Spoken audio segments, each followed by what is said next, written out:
রাজনীতিতে সব সময় সাচ্চা ভদ্রলোক চলে না। ডক্টর ইউনূস সাহেব হচ্ছে অরিজিনাল ভদ্রলোক। উনার পক্ষে এই দেশকে কন্ট্রোল করা সম্ভব নয়। এখানে একটু এই কাজটা করা জরুরি। আমি আজ সেই কাজটা নিয়ে আলাপ করব, যে কাজটা বাংলাদেশের জন্য অতীব জরুরি, বাংলাদেশ রাষ্ট্রের স্বার্থের জন্য জরুরি। আর তা হইতেছে পররাষ্ট্রনীতির সংস্কার। আরে কথা গেছিল, সে কথা হাসিনা পররাষ্ট্রনীতি বলে চলে দিছে। তো এই পররাষ্ট্রনীতি তো আওয়ামী লীগ নিজেই মানে নাই। পাকিস্তানের সাথে কি সম্পর্ক ছিল? বিএনপি ছিল। তার তো দেখি বিএনপির প্রতি কোনো ভালোবাসা নাই। মির্জা ফখরুল সাহেব একটু নোট দেখেন, আপনার জন্য একটা কুইজ দেই। দেবো পারবেন কুইজটা? আপনাদের নেতা জিয়াউর রহমানের হত্যাকাণ্ডী কর্নেল দিলওয়ারের মেয়ে। আসসালামু আলাইকুম দর্শক, নতুন একটি ভিডিওতে আপনাকে স্বাগতম। বাংলাদেশের যে বর্তমান রাজনৈতিক পরিস্থিতি এবং প্রেক্ষাপট সৃষ্টি হয়েছে তারই আলোকে বেশ কয়েকটা গুরুত্বপূর্ণ ভিডিও নিয়ে হাজির হয়েছে, যার কিছুটা অংশ বিশেষ ভিডিওর শুরুতেই দেখছেন। দর্শক, ভিডিওর শুরুটা দেখেই কিন্তু বুঝতে পেরেছেন আজকের নিউজটা কতটা গুরুত্বপূর্ণ হতে চলেছে।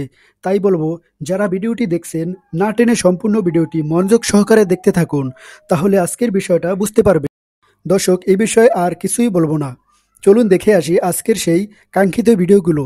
তার আগে বলবো, যারা এখনও চ্যানেলটি সাবস্ক্রাইব করেননি অবশ্যই সাবস্ক্রাইব করে পাশে থাকা বেল বাটনটি অন করে দিবেন। আর যারা ইতিমধ্যে সাবস্ক্রাইব করেছেন তাদেরকে অসংখ্য ধন্যবাদ। তো চলুন দর্শক, ভিডিওতে একটি লাইক দিয়ে ধারাবাহিকভাবে সবগুলো ভিডিও দেখে আসি। বৈদেশিক সম্প্রসারণ, এটার মানে আবার কি? যেমন আপনারা ওই কারণের সময় দেখতেন যে দেশে বিদেশে আমরা আমাদের সবাই মানে মন্ত্রী, এমপি, কূটনীতিক, আমলা, আর্মি, পুলিশ, রাজনীতিবিদ, টুরিস্ট সবাই ইন্ডিয়ার বিশেষ পদাধিকার সম্পন্ন ব্যক্তিদের সমীহ করে চলতো এবং তাদের সাথে দেখা হইলে ছবি খিচে ফেসবুকে নিজেকে গুরুত্বপূর্ণ হিসেবে প্রমাণের চেষ্টা করতো, তাই না? এর কারণ কিন্তু অন্য কিছু না। এর একমাত্র কারণ ছিল কারল রানী ছিল ভারতের সেবাদাসী। তাই এই আভ্যন্তরীণ রীতি এইটা পররাষ্ট্রনীতির উপর প্রভাব ফেলত। এই জন্যই আলগা মোমেন্ট কইতো এটা স্বামী স্ত্রীর সম্পর্ক। এখন আমার ওই দৃশ্য পাল্টে যাচ্ছে, তাই না? এখন মানুষ আমেরিকা বা পশ্চিমা শক্তির দিকে নিজেদের আনুগত্য প্রকাশ করছে, কিংবা আতিফ আসলামকে দেয়া গান গাওয়ায় পাকিস্তানের সাথে সম্পর্ক উন্নয়নের কথা প্রচার করছে, তাই না? পররাষ্ট্রনীতি বিষয়টা এমন যে তার সাধারণ মানুষের চোখে সবসময় একইভাবে ধরা দেয় না। সাধারণ মানুষ শুধু তার ফলাফল দেখে, আর অধিকাংশ মানুষ তাতে গা ভাসায় দেয়। কিন্তু জুলাই বিপ্লবের পরে তা আর হইতে দেওয়া যাবে না। এখন সাধারণ মানুষ জানতে চায় যে তাদের অর্থে দেশ কেমন পররাষ্ট্রনীতি গ্রহণ করেছে।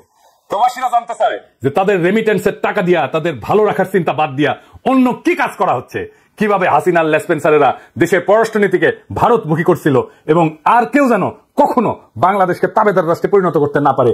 এইগুলো এখন বিপ্লবী জনতার, বিশেষ করে প্রবাসীদের অন্তরের কথা। এই প্রবাসীরাই রেমিটেন্স বন্ধ করে হাসিনার গদি নাড়ায় দিছিল। এখন এই প্রবাসীরা এবং দেশের মানুষ জানতে চায় তাদের আবার কারো তাবেদারি করতে হবে কিনা। দেশের মানুষ চায় দেশের স্বার্থ রক্ষা করার পররাষ্ট্রনীতি। চলেন দেখি মানুষের এই চাওয়া আন্তর্জাতিক আইনে কি বলে। আন্তর্জাতিক আইনে দেশের সংজ্ঞা কি হবে সে ব্যাপারে সর্বজন স্বীকৃত একটা সংজ্ঞা আছে। এইটা বলে Montevideo convention on the rights and duties of states. 1933 সালে এটা সিগনেচার করা হয়েছিল, লিখিত পরিচিত হয়েছে। কি আছে বলা আছে চলেন দেখি। এই কনভেনশনের অনুচ্ছেদ 1 বলা আছে যে স্টেট কি, রাষ্ট্র কি। তো যদি ইংরেজিত কওয়া, এডিটর সাহেব ইংরেজিটা দেখে দেন, ইংরেজি যেহেতু কইছে তাহলে ঠিকই কইছে, তাই না? কিন্তু এটা বাংলাটা হইতেছে যে এটা দেশের গ্রহণযোগ্যতার যে 4টা মাপকাঠি, এটা দেশ হয়ে উঠতে হইলে 4টা জিনিস মেনে চলতে হবে, 4টা মাপকাঠি। তার মধ্যে অন্যতম হইল ability to enter into relations with other states. তার মানে অন্যান্য রাষ্ট্রগুলোর সাথে সে স্বাধীনভাবে সম্পর্ক তৈরি করতে পারার ক্ষমতা থাকতে হবে।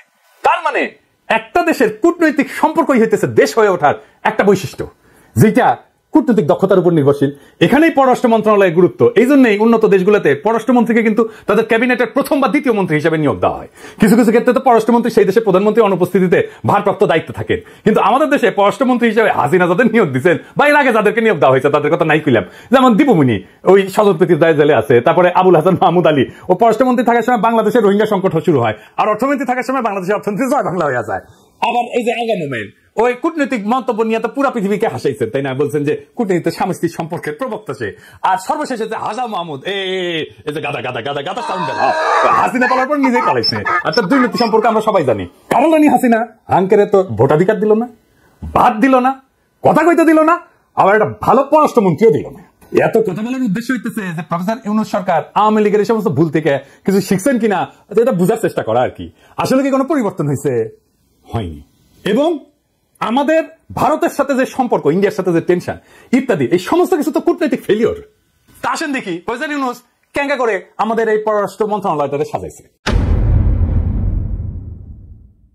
আমাদের পররাষ্ট্র উপদেষ্টারে আমি পছন্দই করি, ভালো মানুষ, কিন্তু ঘটনা হইতেছে কি উনি চাকরি জীবনে 2 বার ইন্ডিয়া পোস্টিং ছিল, একবার ছিলেন দক্ষিণ আফ্রিকাতে। কূটনীতিক হিসেবে তার কোনো বিশেষ অর্জন বা নেগোসিয়েশন করার প্রশংসা কোথাও শুনছি বলে মনে হয় না।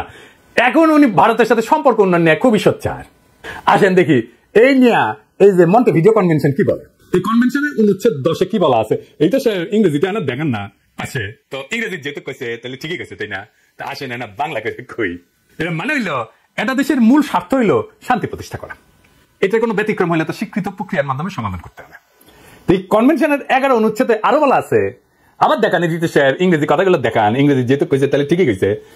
এইটার মানে হইতেছে যে ভারত বা অন্য যে কোনো রাষ্ট্র আমাদের টেরিটরিতে আমাদের রাষ্ট্রের নাগরিকদের হত্যা করতে পারে না। তো আমাদের এই ভারত দরদি পররাষ্ট্র উপদেষ্টা ভারতের সাথে সম্পর্ক ঠিক করার আগে যদি কনভেনশন ঠিক মতো পড়লেন নি, তাহলে তুমি বুঝতে পারতেন তার কি বলা উচিত। ভারতকে আগে সীমান্ত হত্যাকাণ্ডের জবাব দিতে হবে, বিডিআর হত্যাকাণ্ডের জবাব দিতে হবে, পুলিশ বাহিনীতে তাদের লোক কেন এই জবাব দিতে হবে, কেন বাংলাদেশের গুমের সাথে তারা জড়িত সেটা জবাব দিতে হবে, কেন বাংলাদেশের সাথে অন্য দেশের সম্পর্ক স্থাপনের আগে ভারতের সাথে কথা বলে নিতে হবে, তার জবাব দিতে হবে। মানে আমাদের পররাষ্ট্র মন্ত্রণালয়ের জবাব চাইতে হবে। আর জবাব চাওয়ার সাহস না থাকলে দায়িত্ব ছেড়া মেয়ের নবজাতক সন্তানের ভালো নানা হওয়ার জন্য আপনি আমেরিকানে কুটি গেছিলেন, উঠি যান। আমরা মনে করি স্বরাষ্ট্র উপদেষ্টা বোধহয় খুব সাহসের কাজ, প্রতিরক্ষা করে সেগুলো সাহসী না। পররাষ্ট্র উপদেষ্টা অনেক সাহসের কাজ, পররাষ্ট্র উপদেষ্টা হওয়া অনেক সাহসের কাজ। আপনাদের এতই সাহস যে শেখ হাসিনাকে ফিরে আনার যে চিঠি ভারতের রাষ্ট্রদূতকে পররাষ্ট্র মন্ত্রণালয়ে ডেকে এনে দেওয়ার সাহস আপনাদের হয় নাই। যে রাষ্ট্রদূত অবসরে যাবেন তখন দিল্লি বাংলাদেশ দূতাবাসকে দিয়ে এই চিঠি পাঠানোর মতো নত জানু কাজ কিভাবে করেন আপনারা? আপনার সচিব তো শুনলাম আপনি পছন্দ করে নিছেন, আপনি এমন সচিব নিছেন যে হাসিনার কাছে 3 বার রাষ্ট্রদূত ছিলেন, গ্রিস, কাতার আর চীনে। তার ভাই নাকি বিএনপি এমপি ছিলেন। তো উনার এমন চেতনা আছে তিনি পররাষ্ট্র মন্ত্রণালয়ে প্রথম বঙ্গবন্ধু জনপ্রশাসন পদক পাওয়া অফিসার, বুঝেছাও? আবার চীনের মতো গুরুত্বপূর্ণ দেশে হাসিনার রাষ্ট্রদূত। হাসিনার শেষ সফর ছিল চীনে। তার মানে হইলো হাসিনা পালানোর আগে যে রাষ্ট্রদূতের কাছে এত খাতির পেল তাকে ছাড়া আর কাউকে আপনার চোখে পড়ল না সচিব করার। রাষ্ট্রদূতকে দিয়া চিঠি পাঠাইয়া কি হাসিনার কাছে নিজের সাধু প্রমাণ করলেন? জাতির সাথে মস্করা করবেন না বলে দিলাম। পাবলিক কিন্তু এখনো ঘরে যায় নাই, শুধরে যান। নইলে আমার ক্ষুদ্র ভ্রাতা ভগিনীদের বলবো একটু আপনাদের মন্ত্রণালয় থেকে ঘুরে আসতে, ওইখানে নাকি কোনো ছাত্র এখনো যায় নাই কাউকে পদত্যাগ করানোর জন্য। হাটে হাড়ি ভাঙিয়ে দেবো কিন্তু। এখন দেখেন এই যে রাষ্ট্রের সংজ্ঞা শুনে আসলাম না, এটা আমাদের পাঠ্যপুস্তকে কেমনে বদলে গেল। দেখেন আমাদের পৌরনীতি বইতে যদি দেখেন তাহলে দেখবেন যে রাষ্ট্রের 4টা উপাদান, সেখানে বলা আছে জনগণ, নির্দিষ্ট ভূমি, সরকার, সার্বভৌমত্ব। তার মানে এখন সালাউদ্দিন কাদের চৌধুরীর মতো বলতে হয়, হ্যাঁ লাল মিয়া সোনা মিয়া হয়েছে, আর সোনা মিয়া লাল হয়ে গেছে, মাঝখান থেকে সোনাটা লাল হয়ে গেছে। আন্তর্জাতিক আইন বলে 4র্থ স্তম্ভ হইল বৈদেশিক সম্পর্ক স্থাপনের সক্ষমতা, আর আমাদের স্বৈরাচারী জ্ঞানী ব্যক্তিরা বলতে চায় সার্বভৌমত্ব। এইখানে এই সূক্ষ্ম চাল আছে, তা সাধারণ মানুষ কখনোই বুঝবে না। এই জন্য আমাদের প্রথম বুঝতে হবে সার্বভৌমত্ব এবং কূটনৈতিক সম্পর্ক স্থাপনের মধ্যে পার্থক্য কি। সার্বভৌমত্ব হলো কোন রাষ্ট্র যে ক্ষমতা বলে রাষ্ট্রের আভ্যন্তরীণ সকল ব্যক্তি এবং প্রতিষ্ঠানের উপরে কর্তৃত্ব প্রতিষ্ঠা করতে পারে এবং বহিঃশক্তির নিয়ন্ত্রণ এবং হস্তক্ষেপ থেকে মুক্ত থাকতে পারে, সেই সক্ষমতা। অর্থাৎ কর্তৃত্ববাদী ও আগ্রাসী শক্তির মাধ্যমে সার্বভৌমত্ব টিকায় রাখতে হয়। আর কূটনৈতিক সম্পর্ক হলো পারস্পরিক স্বার্থের সংরক্ষণে গড়ে ওঠা সম্পর্ক। আমাদের পাঠ্যপুস্তকে ওই যে মন্টেভিডিও কনভেনশনের কূটনৈতিক সম্পর্কের মতো সুন্দর সম্পর্ককে সরাই দিয়া কর্তৃত্ববাদী এবং আগ্রাসী শক্তির কথা বলা হয়েছে রাষ্ট্রের স্তম্ভ হিসাবে। চিন্তা করে দেখেন কোথায় আমাদের মগজ ধোলাই হয়। তাইলে রাষ্ট্রের সংজ্ঞা পাল্টে দিছে। আমাদের ছাত্ররা, আমাদের বাচ্চারা কি শিখে দেখে? তাহলে এটা কাকে খুশি করার জন্য করছে? নিশ্চয়ই কোনো আর্মি জেনারেলকে বা পুলিশ বাহিনীকে খুশি করার জন্য করেছে। আজকে সামরিক বাহিনী যখন বলে যে তারা দেশের সার্বভৌমত্বের সংরক্ষণ, তখন আসলে সামরিক বাহিনী নিজেদেরকে আভ্যন্তরীণ সকল ব্যক্তি প্রতিষ্ঠানের উপরে কর্তৃত্ব প্রতিষ্ঠাকারী প্রতিষ্ঠান হিসেবে মনের অগোচরে প্রকাশ করেন। আসলে আন্তর্জাতিক আইনের সার্বভৌমত্বের উপরে হুমকিকে আন্তর্জাতিক আইনের লঙ্ঘন বলা হয়েছে এবং সকল আন্তর্জাতিক আইনের মূলে রয়েছে সার্বভৌম সীমানার প্রতি সম্মান। মূলত একটা ভূখণ্ডকে দেশ হিসেবে গড়ে তুলতে যা যা প্রতিষ্ঠান লাগে তার মধ্যে অন্যতম হইল পররাষ্ট্র মন্ত্রণালয় বা পররাষ্ট্র সার্ভিস। এই জন্য কূটনীতিকে বলা হয় the first line of defence. অর্থাৎ একটা দক্ষ পররাষ্ট্র সার্ভিস একটা দেশের সার্বভৌমত্ব লঙ্ঘন হওয়া থেকে রক্ষা করতে পারে কূটনৈতিক সম্পর্কের মাধ্যমে। বিশাল ব্যাপার। ব্যাপারটা সহজে মাথায় ঢুকে নাই মনে হয় না, কারণ এই সমস্ত কনভেনশন কিন্তু আপনারা ফরেন সার্ভিস একাডেমিতে পড়েন না। জানেই বলতেছি, খোঁজ নিয়ে দেখেন। ফরেন সার্ভিস একাডেমিতে এখন প্রেস কনফারেন্সের জায়গা, প্রেস কনফারেন্স করেন ভালো কথা, বই খাতা একটু ঠিকঠাক মতো পড়ান। আমরা এখন কেমন পররাষ্ট্রনীতি আর সার্ভিস চাই, আসেন সেটা আলাপ করি। এতক্ষণ কিছু কইলাম যা আমাদের রাষ্ট্র বা রাষ্ট্রকর্ম সম্পর্কে স্বৈরাচার কর্তৃক চাপাই দেওয়া কিছু ধারণা দেখানোর চেষ্টা করছি। এইবার আমি পররাষ্ট্রনীতি আর তার সংস্কার নিয়ে কিছু কথা কইতে চাই। আমাদের পররাষ্ট্রনীতি নিয়ে একটা কথাই প্রচলিত আছে যে সকলের সাথে বন্ধুত্ব, কারোর সাথে বৈরত্ব না। এই যে কি নাম আরে দূর দূর দূর কিনা বলছে দেশের বডিগার্ড উই একটা কথা কইছিল সে কথা হাসিনা পররাষ্ট্রনীতি বলে ফেলে দিছে। অত পররাষ্ট্রনীতি তো আওয়ামী লীগ নিজেই মানে নাই পাকিস্তানের সাথে কি সম্পর্ক ছিল, এটা কি বই দিত না? হ্যাঁ, তো মন্টেভিডিও কনভেনশনের অনুচ্ছেদ 10 এবং 11 দিয়া কিন্তু সমাধানের চেষ্টা করা যাইতো না? যা করা হয়েছে তা তো সত্যতা, বই দিতা। আমেরিকা কিনে শেখ হাসিনা যে সমস্ত কথা বলছে তা কি বই দিত না? বই দিত। তো আমেরিকা যাবো না, আমার অনেক দেশ আছে, আমেরিকা না গেলে কি হয়, আমেরিকা এই হয়েছে ওই সেই হয়েছে, এগুলো বই দিত না? বন্ধুত্ব আমাদের পররাষ্ট্র মন্ত্রণালয় আবার এইসব কথাকে বেদ বাক্য হিসাবে নিয়ে গত 16 বছর চলে আসছেন। আপনাদের ভিতরে এখনো স্বৈরাচারের দোষের বিভিন্ন পদে আছে, সেগুলো বলবো একটু পরে। হ্যাঁ, আগে একটু পররাষ্ট্রনীতি নিয়ে কথা বলি। 1 নম্বর হইতেছে আমাদের পররাষ্ট্রনীতি হবে দেশ এবং জনগণের স্বার্থে সর্বত্র সবসময়। পররাষ্ট্রনীতি শুধু দেশের কথাই বলবে না, দেশের জনগণের ইচ্ছাকে বৈদেশিক সম্পর্ক নির্ধারণে প্রতিফলিত করবে। আমাদের পররাষ্ট্রনীতি হবে সকলের জন্য এবং এই নীতির মূলে থাকবে পররাষ্ট্র সার্ভিস। 2 নম্বর, আমাদের দেশের সবাই সব নীতি নির্ধারণ নিয়ে কথা বলে না। স্বরাষ্ট্রমন্ত্রী যেমন পরিবেশ নিয়ে কথা বলে না, গণপূর্ত মন্ত্রী যেমন মৎস্য পানি সম্পদ নিয়ে কিছু বলে না, কিন্তু সব মন্ত্রী সব উপদেষ্টা পররাষ্ট্রনীতি নিয়ে কথা বলার লোভ সামলাতে পারেন না, জিভ লাখ লাখ করে ওঠে। পররাষ্ট্র মন্ত্রণালয়ে একজন মুখপাত্র থাকবে, তিনি প্রত্যেক সপ্তাহে একবার কূটনৈতিক ব্রিফিং করবেন। পররাষ্ট্র উপদেষ্টা মাঝে মাঝে পররাষ্ট্রগত বিষয় নিয়ে কথা বলতে পারেন, তবে যত তত্ত্ব পররাষ্ট্রনীতি নিয়ে কথা বলা বন্ধ করতে হবে।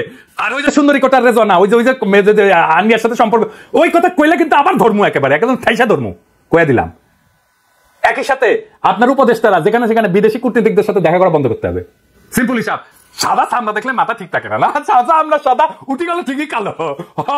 বিদেশিদের সাথে দেখা করবেন কিন্তু পররাষ্ট্র মন্ত্রণালয়ের সাথে পরামর্শ করবেন আগে, তার আগে না। কোন বিদেশি কূটনীতিক আভ্যন্তরীণ রাজনীতি নিয়ে কথা বলতে পারবে না। এইটা মন্টেভিডিও কনভেনশনের অনুচ্ছেদ 8 বলা আছে। দেখেছেন, ইংরেজি কইছে, ঠিকই কইছে, তাই না? ভিয়েনা কনভেনশনে একই কথা কওয়া আছে। এই সহজ বিষয়টা বাস্তবায়ন এত জটিলতা কথা আমার জানা নাই। 3 নম্বর, পররাষ্ট্র মন্ত্রণালয় অন্য সার্ভিসের লোক পদায়ন বন্ধ করতে হবে। বুড়োগামারিতে কাজ করা ইউনেকে এই না জেনেভা লেবার কাউন্সিলের প্যানেলে তো উপদেষ্টার হেরস্ত হবে, এটাই স্বাভাবিক।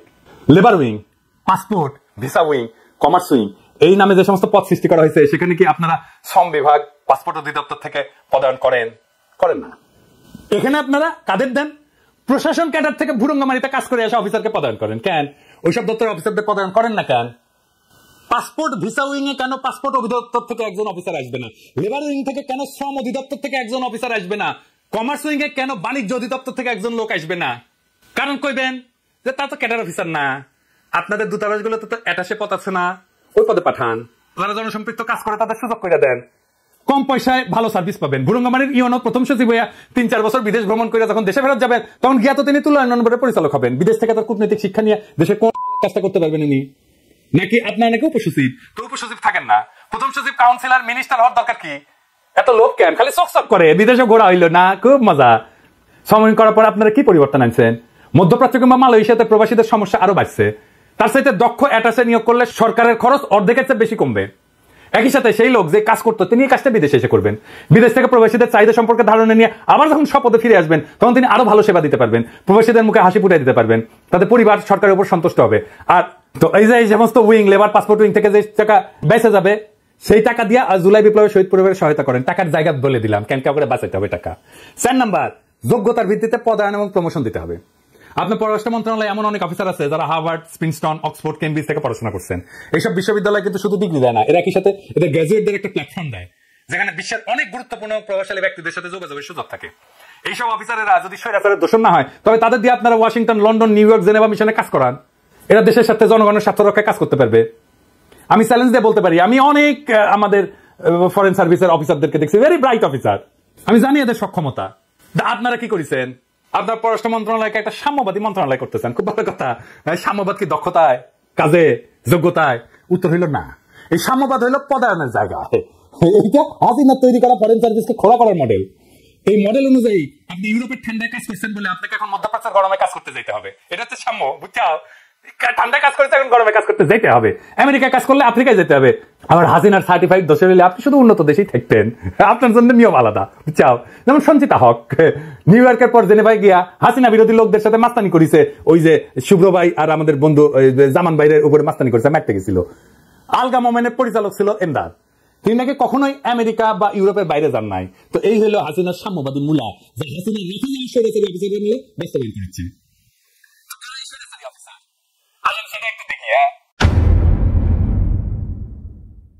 প্রথমে আছে নাজমুল হক, মহাপরিচালক প্রশাসন। এই অফিসার হাসিনার সময় পররাষ্ট্র মন্ত্রণালয়ের পরিচালক প্রশাসন এই দায়িত্ব পালন করেছেন। ওর স্ত্রী রাশেদা রওনক জাহাঙ্গীরনগর বিশ্ববিদ্যালয় থেকে পাশ করে ঢাকা বিশ্ববিদ্যালয়ের শিক্ষক হয়েছে হাসিনার আমলে। কতটা কাটাল রানিং লেসপেন্সারি লেভেলে চাকরি পাওয়া যায় তা আমরা জানি। এই অফিসারের কথা স্বামী তুলে ধরলেও পররাষ্ট্র সচিব বা উপদেষ্টার কোনো স্যাটব্যাট নাই। এই অফিসার আর পররাষ্ট্র সচিব মিলে অনেক পদায়ন করছে, তার কিছু নমুনা দেখাই। হ্যাঁ দেখাবো। আচ্ছা দেখেন, এই যে নিউ ইয়র্কের জাতিসংঘ মিশনে স্থায়ী প্রতিনিধি করছেন সালাউদ্দিন নোমান চৌধুরীকে, হাসিনার সময় মহাপরিচালক প্রশাসন ছিলেন, তাদের কোনো দোষ নাই, ধরে নিলাম। কিন্তু এই অফিসার জীবনে কোনোদিন জাতিসংঘ নিয়ে কাজ করেছে? করে নাই। করলেও 1-2 বছর। তার ডেপুটি হিসেবে তাকে দিচ্ছেন, তিনিও কোনোদিন কাজ করেন নাই। তো ওই মিশনের 3 নম্বর ব্যক্তি হলেন আলগা মোমেনের পরিচালক এমদাদ, তাকে সরান নাই।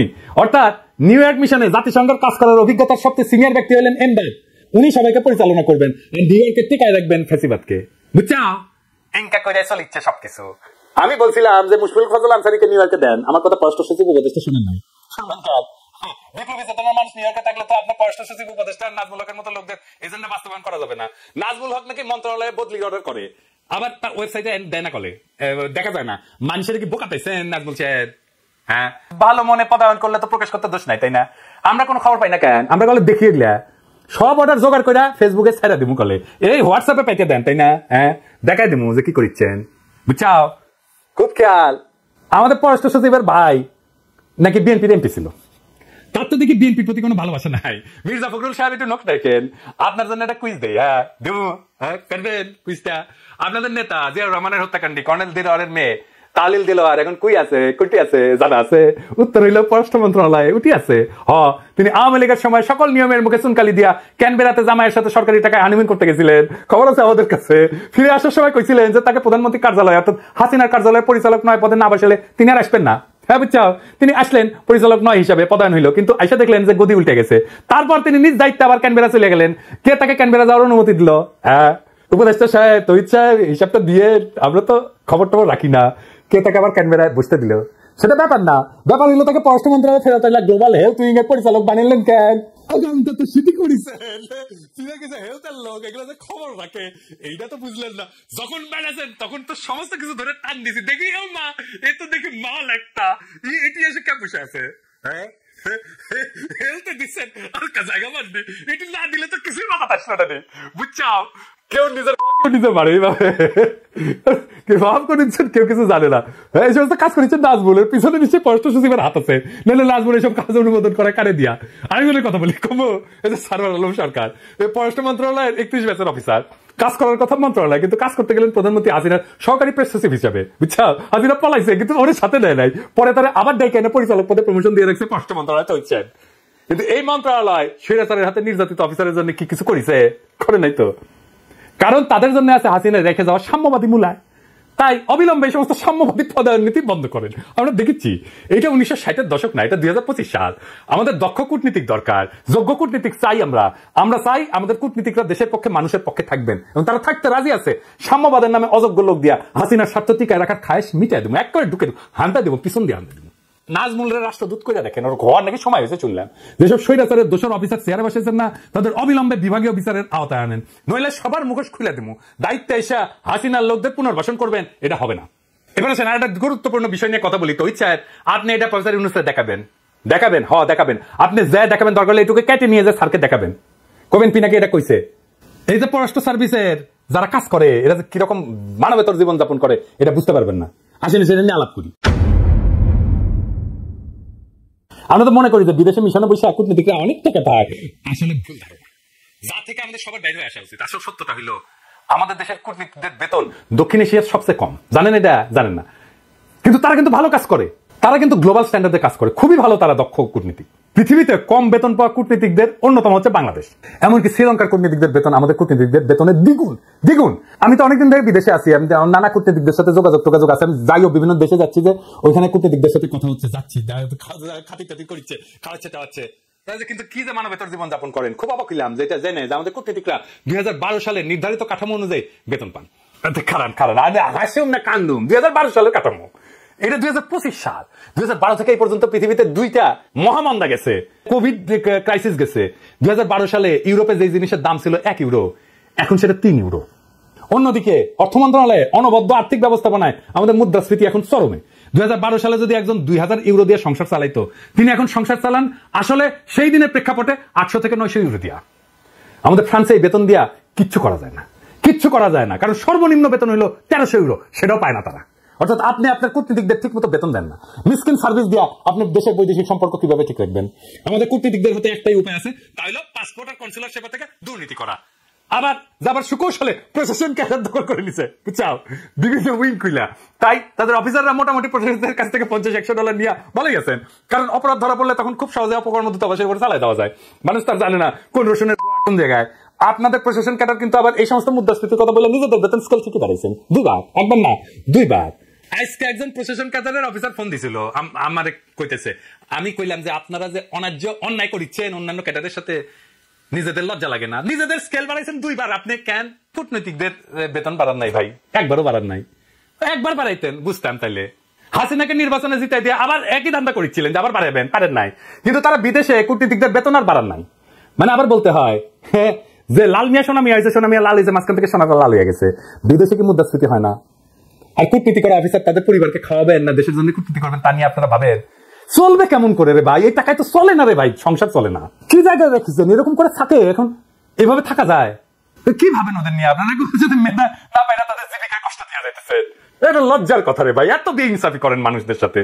এইবার আমাদের দক্ষ অর্থ মন্ত্রণালয়ের নতুন অর্থনৈতিক থিওরি আপনাদের বলবো। এই বেতন কাঠামো নিয়ে পররাষ্ট্র মন্ত্রণালয় অনেকদিন ধরে কথা বলে আসতেছে। সম্প্রতি গত 22শে ডিসেম্বর তারা পররাষ্ট্র মন্ত্রণালয়ের কর্মচারীদের বিদেশে বেতন বাড়ায়। সেখানে রাষ্ট্রদূত পর্যায়ে কয়েকটা দেশের বেতন বলতেছি।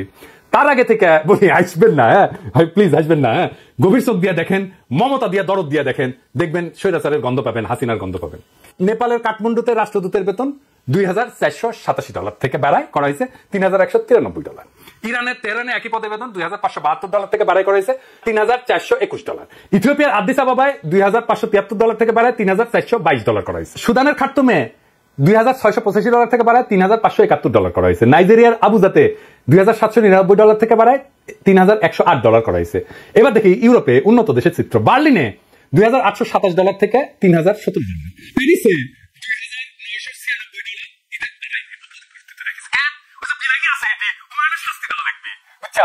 মাদ্রিদে $2,714 থেকে বাড়ায় $2,760 করছে। সুইডেনের স্টকহোমে $2,807, এরাও অপরিবর্তিত রেখেছে।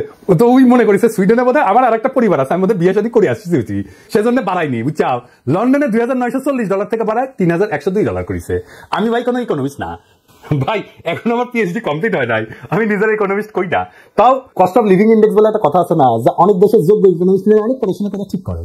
আমাদের অর্থ মন্ত্রণালয়ে এমন কিছু অফিসার আছে যারা এই বেতন নির্ধারণ করতে গিয়ে এমন সূত্র আবিষ্কার করেছেন যা তাদেরকে আগাম নোবেল প্রাপ্তির হাতছানি দিচ্ছে। আমি অনেকের সাথে কথা বলছি, তারা কিছু বুঝতে পারতেছে না যে কস্ট অফ লিভিং ইন্ডেক্স অনুযায়ী কাঠমান্ডু, তেহরান, খার্তুম, আদিস আবাবাতে কি জীবন মানের খরচ প্যারিস, মাদ্রিদ, লন্ডন, বার্লিনের চাইতে বেশি। দর্শক, আমি আশা করি আপনি সবগুলো ভিডিও মনোযোগ সহকারে দেখছেন। সেই সাথে দর্শক, এই ভিডিওগুলো সম্পর্কিত যদি কোনো তথ্য এবং মতামত থাকে তাহলে কমেন্টে জানাবেন। কি দরকার? এতক্ষণ সাথে অর্থ মন্ত্রণালয়ের যে অফিসারে কাজ করেছে তারা ধইরা এ পর্যন্তই। আল্লাহ হাফেজ।